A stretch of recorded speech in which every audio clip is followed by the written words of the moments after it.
Olá, pessoal do laboratório. Olá, caros colegas analistas clínicos.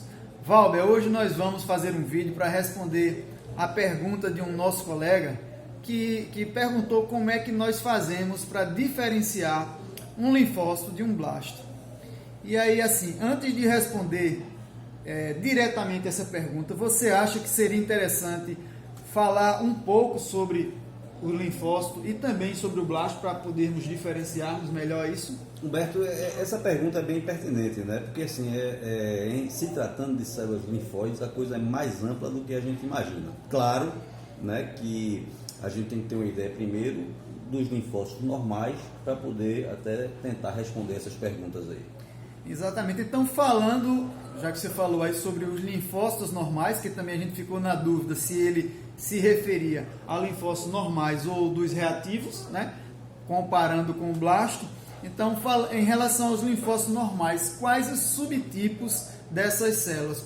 Elas têm alguma diferença? Veja bem, a diferença morfológica tem três subtipos, né? Que é o tipo B, T e o NK. Entre o B e o T, ele praticamente não tem diferença morfológica. O NK geralmente são os granulares, eles têm aspecto de cromatina menos densa e são maiores do que os linfócitos tipo B e T. Né? Só lembrando, acrescentando, né, no sangue da gente, esses linfócitos T, ele compõe cerca de 75% dessas células, 20% são referentes ao linfócito B e 5% apenas dos linfócitos NK, tudo dentro dos linfócitos considerados normais. Né? Normais, exatamente. Então, resumindo o que você falou aí sobre a morfologia, nós temos como distinguir esses subtipos somente no visual, ao microscópio? B e T praticamente não tem diferenças, tá certo? Morfologicamente, eu acho que mesmo uma pessoa tendo uma grande experiência para dizer que é B e T, não, só com a imunofenotipagem. Já o NK, não. O NK é uma célula maior e tem aquela presença grande de grânulos no citoplasma que diferencia exatamente do B e T. Certo. Só acrescentando, né? O B e o T geralmente são células pequenas, com cromatina densa, né? Heterogênea, e difere-se exatamente do NK, que tem uma cromatina menos densa.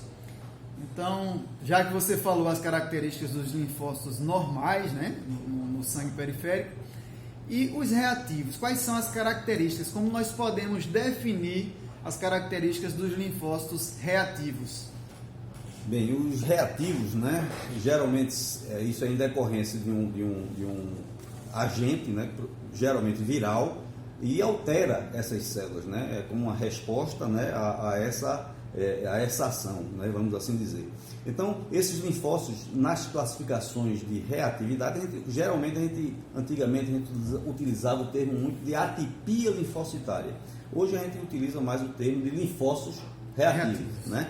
Então, entre eles, você tem geralmente os que a gente hoje os classifica como tipo monolike, né? Que são geralmente linfócitos de tamanhos variados, com hiperbasofilia citoplasmática, polimorfismo nuclear, quer dizer, são células bem características, né? E a gente relata geralmente desta maneira. A outra classificação, né, que a gente utiliza aqui é exatamente aqueles com características plasmocitoides, né, que podem ser, tem características do plasmócito na própria reatividade, ou então um indicativo de doenças plasmocitárias. Ou seja, tem uma morfologia semelhante à morfologia do plasmócito. Exatamente. O núcleo geralmente é um núcleo excêntrico, o citoplasma é de moderada a intensa basofilia, com halo perinuclear, ou seja, lembra muito o plasmócito nessa classificação morfológica, né? E por último, aí em relação às reatividades, a gente vai ter exatamente os linfócitos granulares, que são linfócitos maiores, né? Cromatina menos densa do que o linfócito normal e com os grânulos no citoplasma com discreta a moderada basofilia. Certo, então agora nós falamos sobre o linfócito normal, sobre o linfócito reativo. Eu acho que antes de responder a pergunta é interessante também a gente fazer uma caracterização da morfologia do blasto. Então, em relação ao blasto, o que é que você pode dizer? Eu acho que a dúvida do colega foi exatamente aqueles blastos, né, que se assemelham, que se parecem com o linfócito. Exatamente. Bem, aí tem muita, como a gente diria, muita manga aí para... Muito pano para manga para a gente falar, né? Veja bem, esses blastos, né, e eu acho que a dúvida não é só dele, é de muitos colegas, né, tem vários aspectos. Primeiro, esses blastos, para se parecerem com linfócito, teoricamente são blastos pequenos, né? Ou no máximo tamanho médio. Tamanho médio, com pouco citoplasma basofílico, né? E aí começa a ficar na dúvida em relação a um blasto ou um linfócito. Esse tipo de característica, né, é muito observado em pacientes, em crianças até 5 anos, que por produzir muitos linfócitos, essas células às vezes podem confundir. Claro que tem um contexto geral para a gente fazer uma avaliação em relação se é blasto ou não, né? Mas morfologicamente, né, como você perguntou aqui, né, geralmente o linfócito, e a gente usa muito isso de comparativo, a gente tenta pegar um linfócito normal, que a gente sabe, né, a priori a morfologia dela, né, que é uma célula pequena, um pouco maior que o linfócito, cromatina densa, citoplasma discreto ou moderadamente basofílico, né, e a granular. Então você sabe que aquilo é um linfócito pequeno. E a célula em estudo, que é esse, né, blasto ou linfócito, você vai fazer um comparativo. Ele vai ter uma cromatina, que é uma das características do blasto, né, frouxa ou pouco frouxa, pode apresentar núcleo ou não, o núcleo está pouco visível, né, e assim, teoricamente, para a gente pensar que é um linfócito, esse blasto, teoricamente, seria um blasto com citoplasma sem granulação, ou seja, agranular. E pouco citoplasma, para poder se parecer com o linfócito. Exatamente, né? Alta relação núcleo-citoplasma. Exatamente. Então, uma coisa interessante que você falou aí das características do blasto, mas eu gostaria de fazer uma pergunta, inclusive para esclarecer a dúvida não só desse colega, como também de vários outros. Quando nós observamos núcleo em uma célula, quer dizer que ela é uma célula imatura, quer dizer que ela é um blasto? Isso é dúvida de muita gente, né?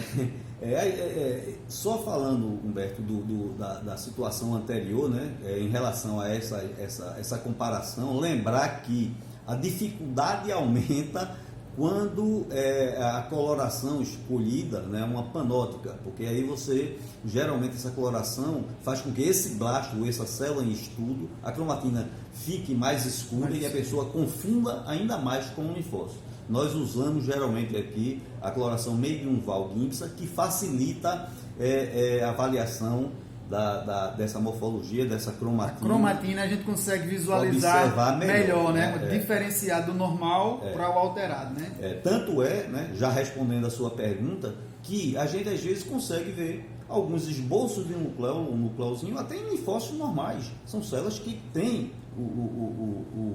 o núcleo. Então, não é olhar uma célula e observar um núcleo, uma célula e simplesmente dizer, é um blasto. Um exemplo mais clássico desse aqui, onde as pessoas realmente confundem muito, é na leucemia prolinfocítica, que são prolinfócitos, não são blastos, é uma célula imatura. É uma célula intermediária entre o linfócito e o blasto. Exatamente. O linfoblasto, e por ter um núcleo geralmente centralizado, a célula ser um pouquinho maior, muitos colegas às vezes avaliam essa célula como blasto e é um prolinfócito. Então não seria uma leucemia aguda e sim uma leucemia crônica, né, prolinfocítica.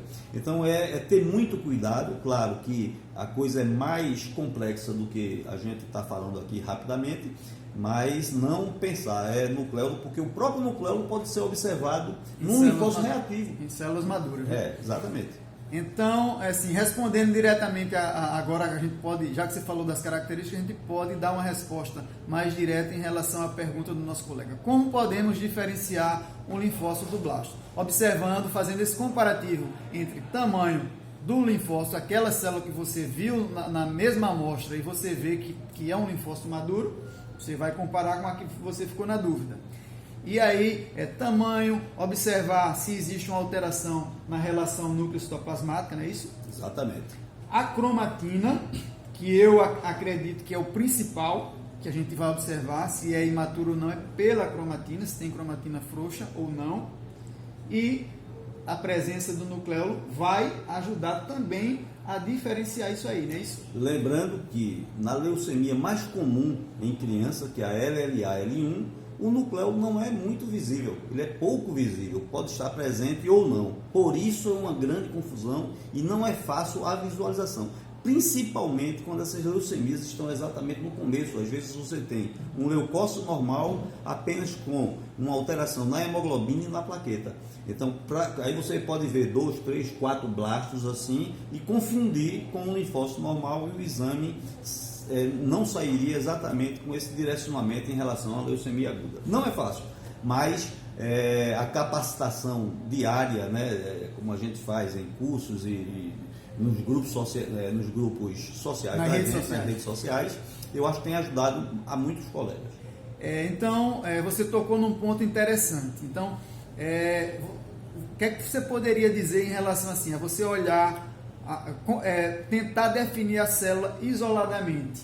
É melhor você tentar ver dentro do contexto do hemograma ou somente procurar definir a célula morfologicamente, ela isoladamente? Bem, fica muito difícil você dizer assim, ver duas células. É um blasto? Bem, a gente não utiliza esse critério aqui, a gente utiliza o critério como um todo, né? A gente avalia o hemograma, avalia toda a celularidade do sangue periférico para chegar. Então, para você ter uma ideia, para a gente pensar realmente que se trata de uma leucemia aguda, onde teoricamente vai apresentar esses blastos no sangue periférico, né? Existe a coisa clássica que se chama tríade leucêmica. Você tem uma leucocitose, anemia e plaquetopenia.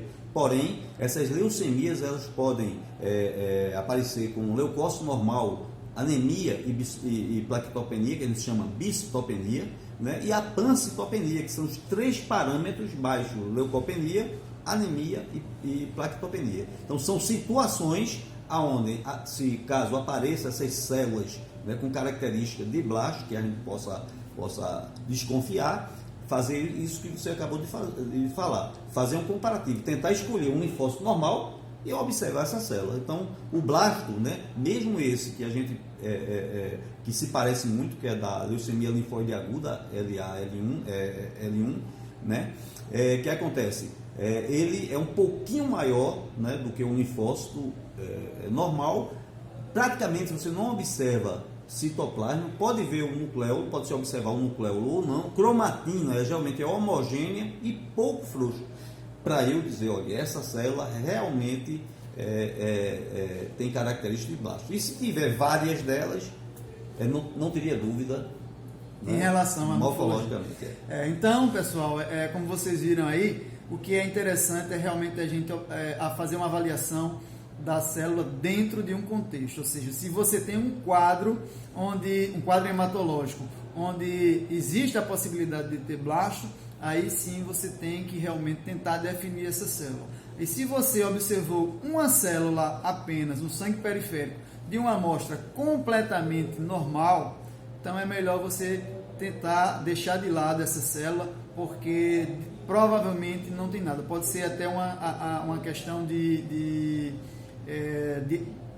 em relação à conservação da amostra, que também é outro fator que pode interferir, e aí realmente não tem como a gente tentar definir ou classificar uma célula isoladamente num contexto normal. Não é isso, Walter? Exatamente, Beto. Espero que a gente tenha conseguido responder a pergunta do colega. Exatamente. Então, pessoal, nós ficamos aqui e deixem aí nos comentários novos assuntos para a gente tentar responder as perguntas de vocês aí nos próximos vídeos. Um abraço, até mais. Outro abraço, pessoal.